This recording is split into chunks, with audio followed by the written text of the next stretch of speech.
You know, every single day, we're just buried in headlines. But what if the real key to understanding a story isn't about finding the one right answer?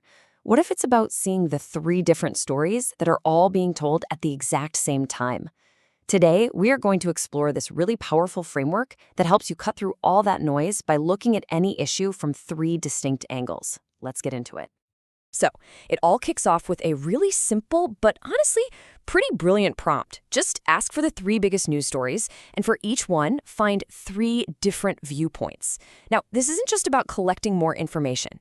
It's a specific strategy. It's designed to force us out of our own little echo chambers and see the full, complicated picture behind any headline. And this is the exact approach we're going to use today. And let's be real for a second. We are all drowning in information, right? It's like a constant fire hose of updates, opinions, alerts. It makes it almost impossible to know what's really going on. So how do we find any clarity in all that chaos? Well, we use this three-viewpoint method. We're going to apply it to three major global stories just to show you exactly how it works in the real world. All right, our first case takes us to the Ladakh region of India. This is a story where recent protests have put two really powerful forces on a collision course, a single activist and the entire state. Let's see what happens when we apply our three-sided lens to this story. Okay, check this out. This one table immediately organizes all the chaos. So the first viewpoint is just a basic, undeniable fact. A well-known activist was detained. But then you see the two competing stories emerge. For the opposition, it's a heavy-handed crackdown. But for the government, it's a necessary move to maintain public order. And just like that, you see it's not one single event, it's a fundamental clash of interpretations.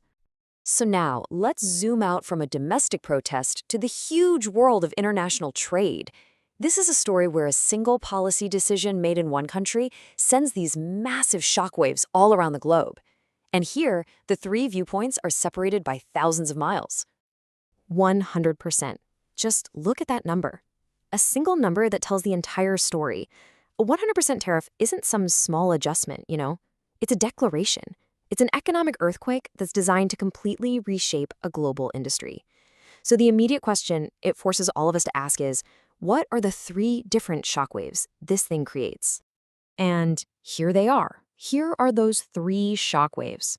For the US government, this is all about national security and bringing jobs back home. For the Indian market, it's a sudden, scary threat that creates a ton of uncertainty and bad vibes. And for the pharma industry itself, well, it's a logistical nightmare, forcing them to completely rethink their entire supply chain. It's the exact same policy, but it's experienced in three totally different worlds. All right, for our final case, we've got a diplomatic spat that takes this whole framework a step further. I mean, what happens when it's not just about different interpretations of an event, but a fundamental dispute over whether the event even happened at all? So it all kicks off with this bombshell claim, really, from the head of NATO.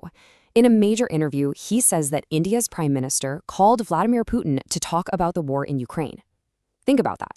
That one sentence connects three nuclear powers and links a trade dispute directly to a massive global conflict. The stakes here could not be higher. But then, almost immediately, comes the forceful counter-narrative.